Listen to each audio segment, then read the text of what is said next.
Welcome to IROC Business with Confidence, the podcast where passion meets profit without the pressure of a big price tag. I'm your host, Corey Fonville Foster, transformational speaker, certified business coach, trainer, and the CEO behind the mic. In every episode, we dive deep into the heart of entrepreneurship, bringing you stories, strategies, and tips to monetize your passions while maintaining your budget. Whether you're a budding entrepreneur or looking to scale up, this is your go-to resource for affordable sales and marketing strategies. Join us as we interview small business experts from around the globe, sharing their journeys, challenges, and the solutions that propelled them to success. IROC Business with Confidence podcast is here to demystify the process of running a successful business on a budget. Get ready to transform your entrepreneurial dreams into reality, one episode at a time. Hey guys, Corey Fonville Foster here, and I'm so excited that you are back with us for another amazing episode. So welcome to the IROC Business with Confidence podcast. In this episode, Culturally Inclusive Success Strategies, we are going to be diving deep into the power of cultural inclusivity. Ooh, that word is a mouthful. We'll be talking about cultural inclusivity in business with an expert, Dr. Michelle Reyes. As a renowned culture coach, business consultant, and award-winning author, Dr. Reyes has transformed the reach and profit of over 500 leaders through culturally inclusive strategies.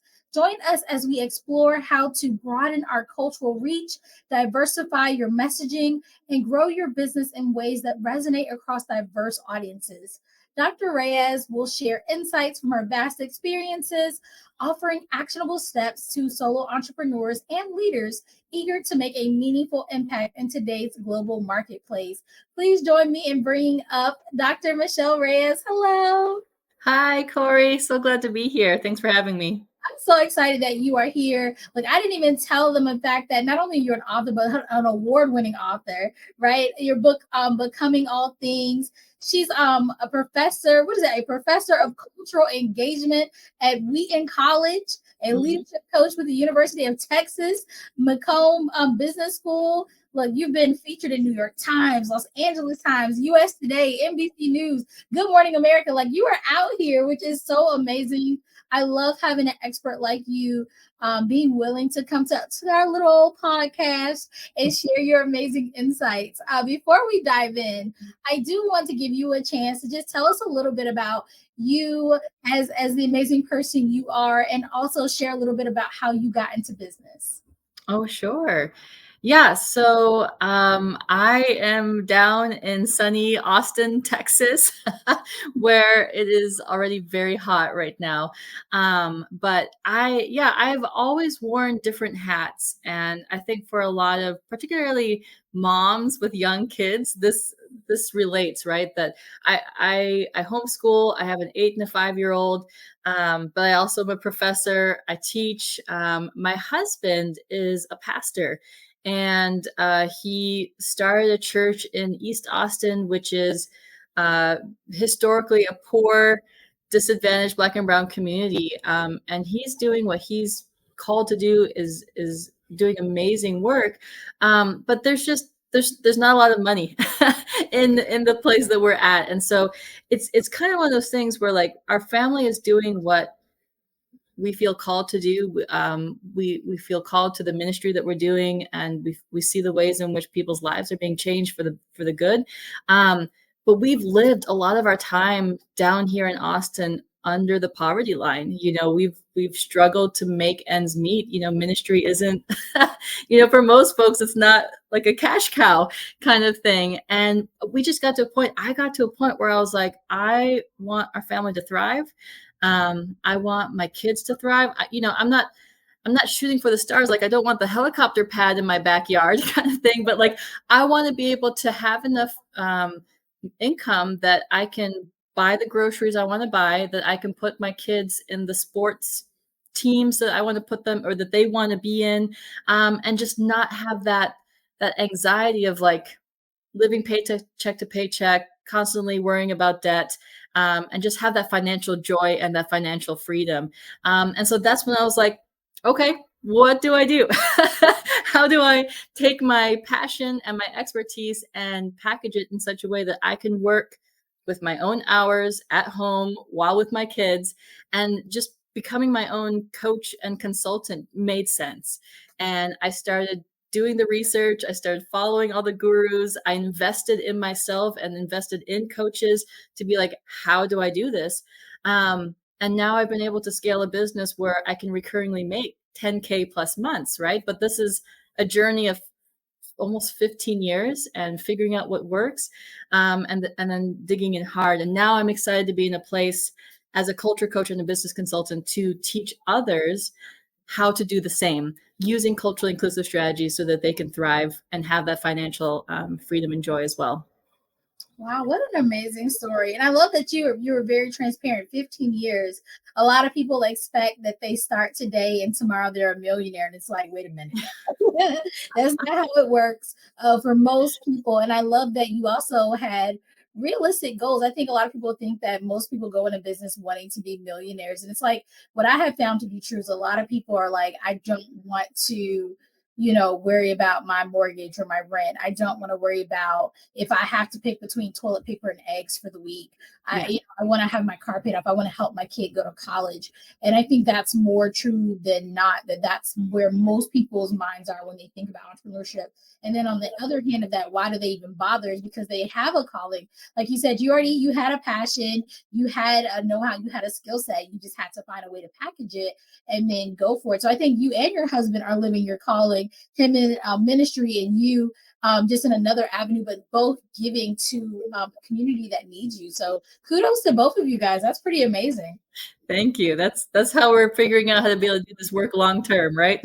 Yes, I love it. And when you said homeschool, I was so excited. I'm like, I'm a homeschooling mom too. Uh, Oh, yes, it's one of the best things that I've been able to do by being an entrepreneur, being able to be home and really have that amazing time. Because when my kid was little, I was in school full time and I was working full time. So I didn't even get a chance to really see him. We were passing by, like strangers in the night. So this has been really cool. And I'm sure you've experienced that too as a homeschool mom. yes. Yes. I wouldn't trade it for the world. I love it. Yes, awesome. So look, now that we know we're kindred spirits, Dr. Reyes, could you explain to us a little bit about why cultural inclusivity is crucial for businesses today and how it impacts profit margins and making sure that our business is successful? Yeah. Yeah. Well, let me start here. If you are an entrepreneur, if you are a coach or a consultant in any way, and you think about your client base, the odds are that your clients look similar to you, right? Or they might be in a similar stage of life. And no shade on any one person, right? But I have a few clients who are middle-aged white women, and one of the first questions I asked them when we started out working together, I was like, "Who are your clients?" And one woman just very plain was like, my clients are other middle-aged white women, right?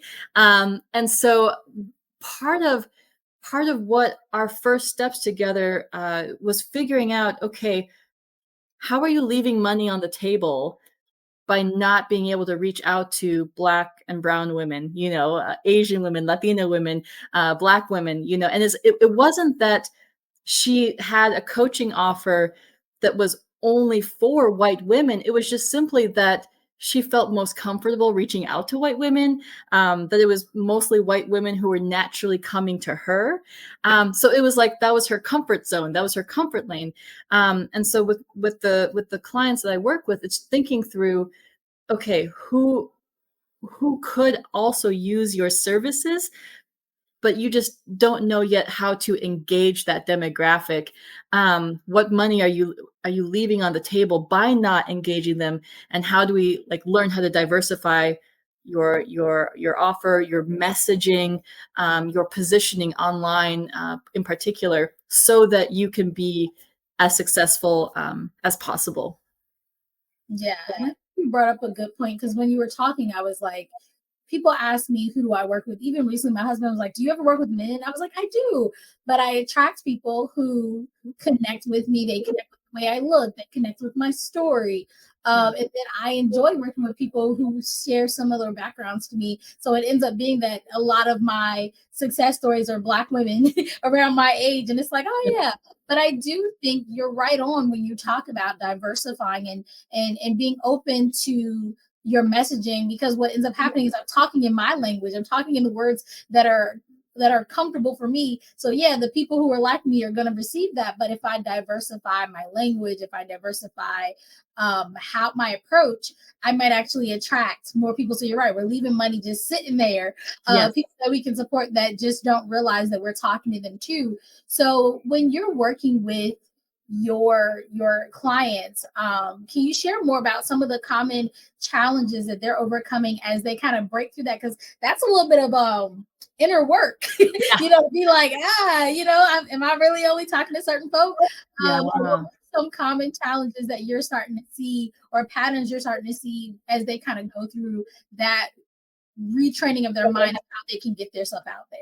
Absolutely. Well, one of the things that I would actually recommend, any entrepreneur to do is to take a cultural assessment.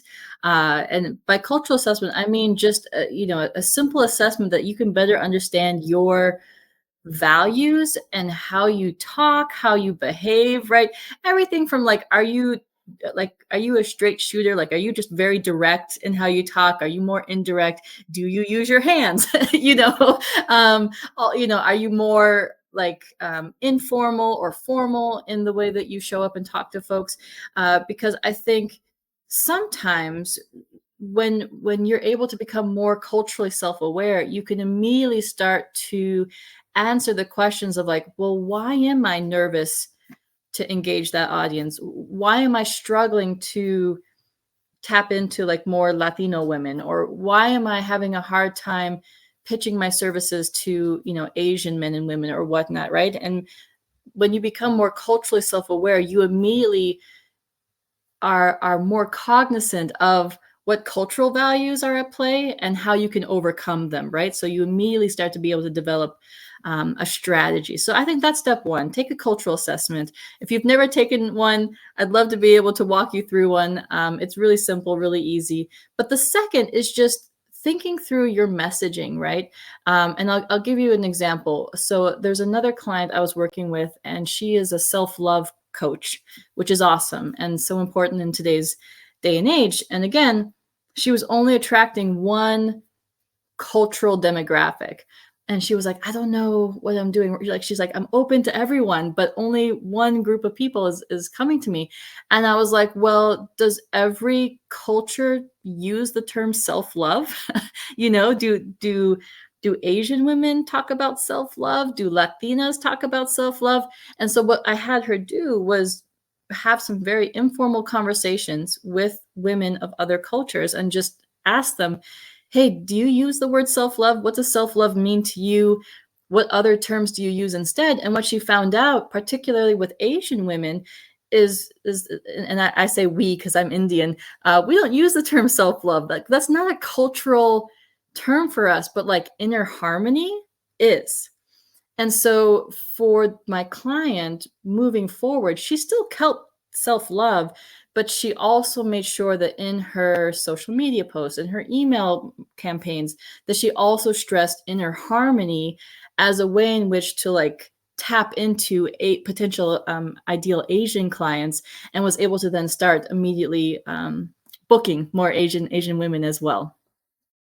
I think that advice to her was so spot on, because market research is just it's an integral part to any business, but this is thinking of it in a different way. I think sometimes we just look at what our competitors are doing in market research and look at the products, but looking at the people on a deeper level is something that even I haven't thought of. But there is one thing. We'll get back to market research in a second. Because I always like to ask the tough questions. Because as a brown person sitting here, as a brown woman, what's happened, and I've heard my clients tell me, is they're like, I try to connect with, say, for instance, white women or white men or what have you, and they don't seem eager to work with me. So is it a waste of my time to try to bring them in? They'll say, I post on social media, they don't engage. I reach out, I try these things. What has been your experience? Is it just we are projecting or assuming, or is there maybe some validity to that fear of, is it worth the time and effort and money to reach out to people who may just not want to work with me because of the way I look? Yeah. Oh man, that's a complex question. Well, questions. Yeah, no, and I'm glad you asked it, because on the one hand, it's okay to say that there are folks that you would feel less comfortable working with, or that you might not want to work with, right? And so um it's not always about following the money. If there's somebody where you're like, this would not be a healthy coach client relationship, then don't pursue that at all costs. So I think there is some wisdom in just thinking through, is this wise? Would we both thrive? And particularly when it comes to like cross-cultural coaching client relationships, I think that's a question we should be asking. It's not always a good fit, and that's okay to say. That being said, I think again, this comes down to so much comes down to cultural self-awareness. For example, and I'm making broad strokes here, but Western cultures are far more driven, or are far more results oriented, right? So think about the people you trust. Come up with a list of like 5 leaders. If the leaders you trust are people that like, I trust them because they get things done, right? Like because they have this great resume, or blah blah blah. You probably lean more Western in your cultural values. But if your understanding of trust of leaders, like your top 5 leaders, is because you have a relationship with them, because of their character, because you feel like, hey, this person gets me, I get them, you're probably more Eastern in your cultural values, right? And so this becomes important to understand in so many ways. One, in how you show up to have conversations with people online, right? Like if you lean more relationship oriented, and you come into someone's DM and they're a white person, that's not going to like connect with them, right? And vice versa. And the same with like hopping on a sales call, on a strategy call. If and again, these are broad strokes because people are unique individuals, and you need to understand people on that level. But oftentimes, if I'm getting on a sales call with a Latina, I just had a call last week with a Chinese woman. The first like 10 to 15 minutes is just about like how their family is doing, you know, and what's going on in their life and their passions and their kids. But oftentimes, like if I'm getting on a sales call with a white man, like, hi, how are you? How's your day? Okay, so here's what we're talking about. Like here's let's dive into business. So you have to be culturally aware of who you're engaging with and adapt how relational or how results driven you are in the conversations you're having. Yeah, and I think that's just a good sales strategy, because when you said that, I had to chuckle, because that's something that I learned very early on. Because I was thinking, when we originally said culture, I was thinking like you said, Asian culture or Black culture or Mexican culture or what have you. But there's also men and women culture, and men are very like cut and dry. When I was building up my first sales team, I was interviewing people, and I was like, oh, I can't have these men who are great at sales come into my safe space with my women, because they were like, either you're ready or you're not. What's the problem? Like, act now. What are you doing? They'll tell stories of, I couch surfed. I spent my last dime. They said, you can't say that to a mom of 5. She's not going to couch surf with her 5 kids. For her dream. That's just not how women think. That's not how they operate. And so it made sense when you said that. I just chuckled, because I remember having that conversation, being like, I don't think this is the best environment for you, because I have mostly women clients, and they're not going to react the same way in a sales call that you're used to with men constantly, because they just think different. Women are going to say, I need to ask my husband. And if you say, well, why? It's like, well, hold on. Women are used to being more partner collaborators, where I've had men be like, go ahead and sign me up. And I'm like, you need to, you sure? They're like, go ahead. I'm like, your wife's going to have a conversation with you later. But it's very different. So I love that you kind of talked about that nuance as well, because sometimes we don't think about that. But also, I agree with you, just kind of being open to having kind of organic connections with people. I think sometimes we go into situations with big perceived misconceptions or ideas of how we think something's going to go. But when we just connect on a human level, Yes. there's just so much room for opportunity. There's just so much room for opportunity to have conversations and build rapport and learn about one another and find where we cross and have connection. So I love that you kind of mentioned that as well. So Yeah. I'll come back, because I will jump all over the place, but let's talk some more about market research for a second, because you touched on that a little bit ago, because you emphasized kind of the importance of market research. So how can businesses effectively incorporate cultural awareness as they do more market research? And I know you mentioned a little bit, but can we go a little deeper on that? Yeah, definitely. Well, again, with messaging, think about your overall marketing and sales process for your business. And if there is just one way that you're engaging Black, brown, and white, men and women, older and younger generations, then again, you're leaving a lot of money on the table. Like, there should be, when it comes to market research and your messaging, you should have a spectrum, if you will, that you have very clear understanding of what pipeline you're going to guide, I don't know, Asian women through, or white men, or boomers versus Gen Z, or things like that, right? Like, just on a conceptual level, you need to have the idea that, like, if I only have one message and one marketing sales approach, you're actually going to be missing a lot of people. For me, this is why it is so important. I'm always kind of in market research mode, always. And it is so important for me to be having conversations with people on, well, one, if you are trying to be a successful coach or consultant in the year 2024, you have to have a social media presence. You just have to. I mean, there's something to be said about in-person coaching and consulting, but like, you have to win at social media. And so for me, I have dedicated times each day where I spend on Instagram, Facebook, and even LinkedIn, where I am not only liking and engaging and commenting on my ideal client's post, but I'm like getting in their DMs and just having authentic conversations with them. And I'm making sure that on a daily basis, I'm talking to Black, brown, and white folks, that I'm talking to men and women, that I'm talking to older and younger. And I've got spreadsheets for every person I talk to, and I'm constantly studying what they're saying, what their pain points are, what their desired transformations are, how I can better adapt my messaging to specifically target that cultural demographic. So I'm always in market research mode. And part of that is every day making sure that I'm having conversations in DMs with folks. Now, this is you may not be familiar with our podcast, but I'm gonna lean in a little bit.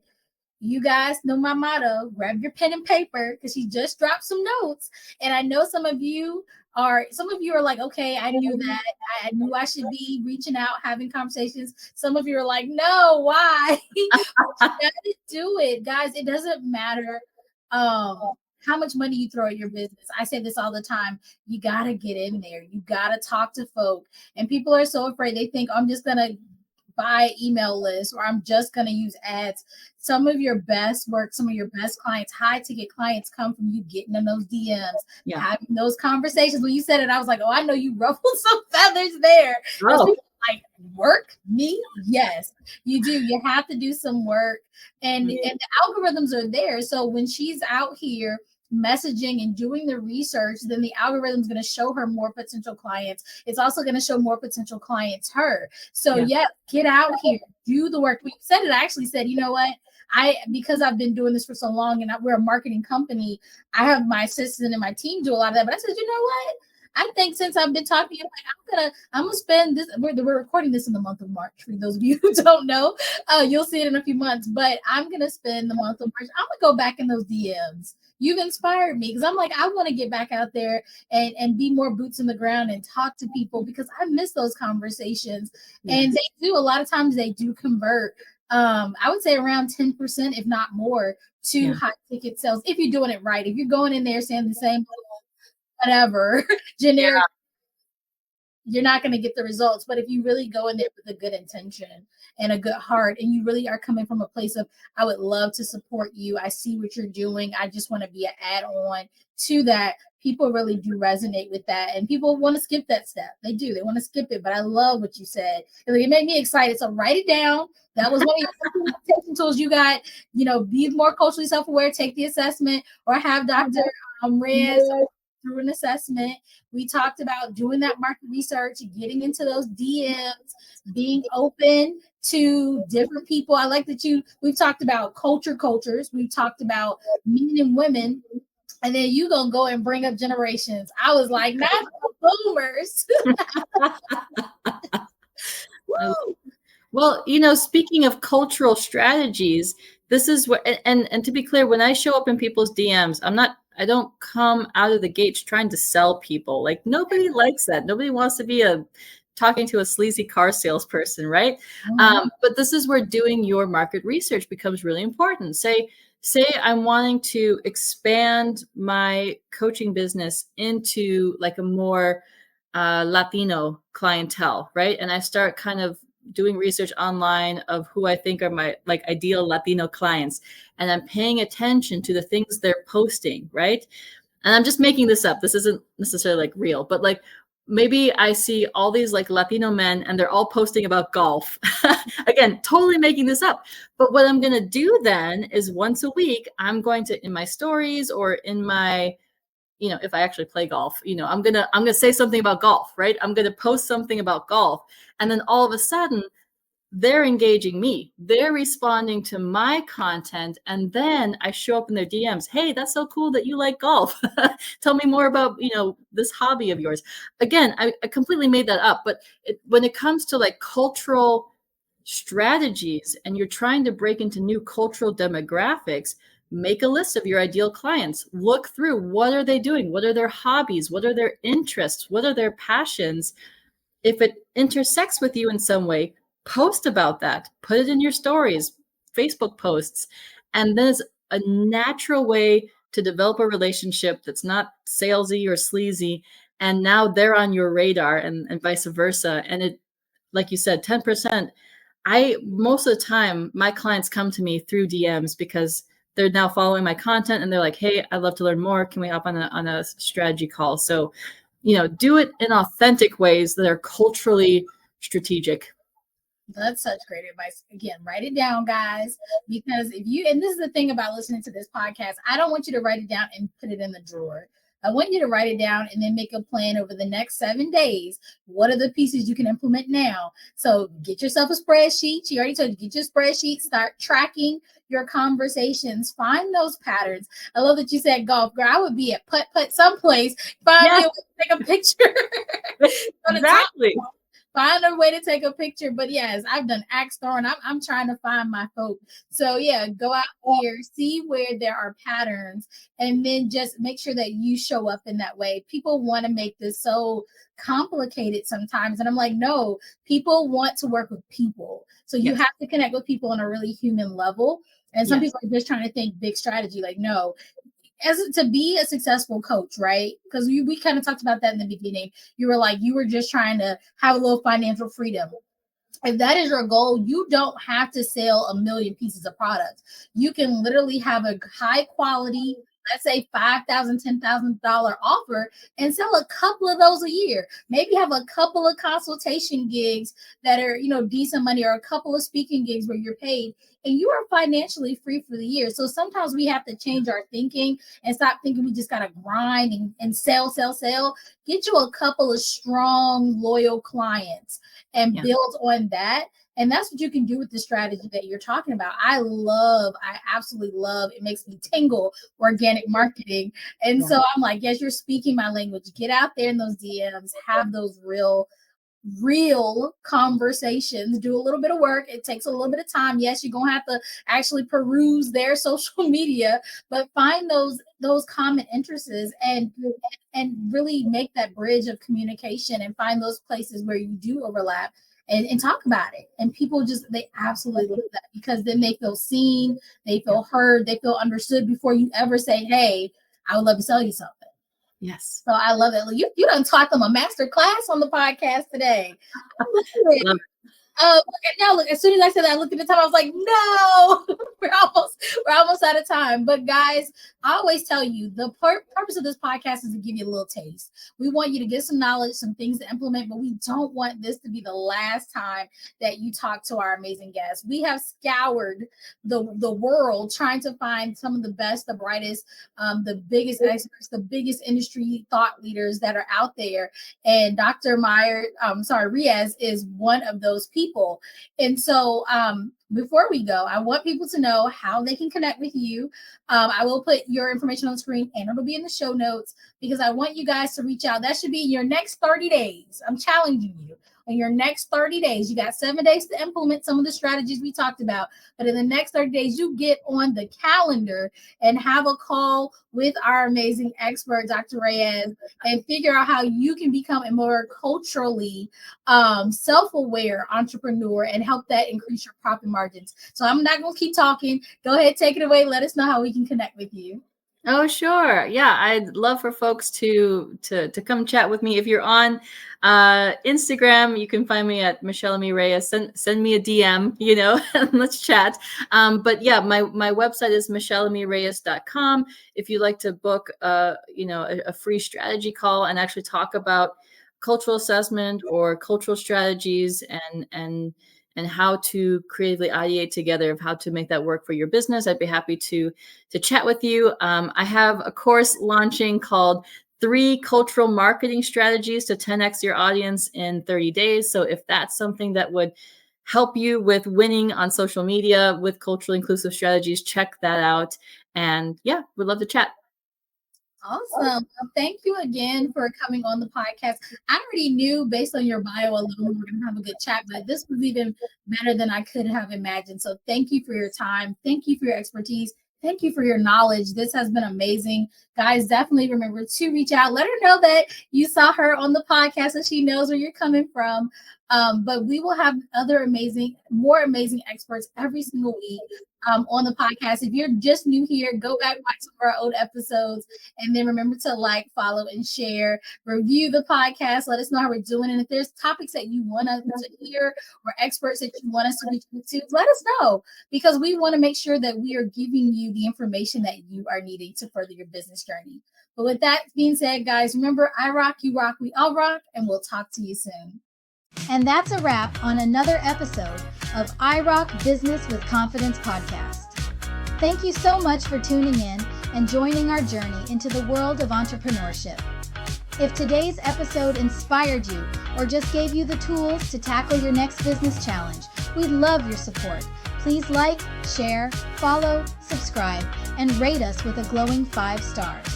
And don't forget to leave us a review. Are you an entrepreneur with a unique perspective, expertise, or actionable strategies that our audience can implement today to advance their entrepreneurial journey? We're always on the lookout for guests who are ready to share their stories and insights. If that's you, please reach out to us. Remember, entrepreneurship isn't just about the destination, it's about the journey. And here at IROC Business with Confidence, we're here to journey with you. Until next time, keep rocking your business with confidence. We can't wait to see where your entrepreneurship journey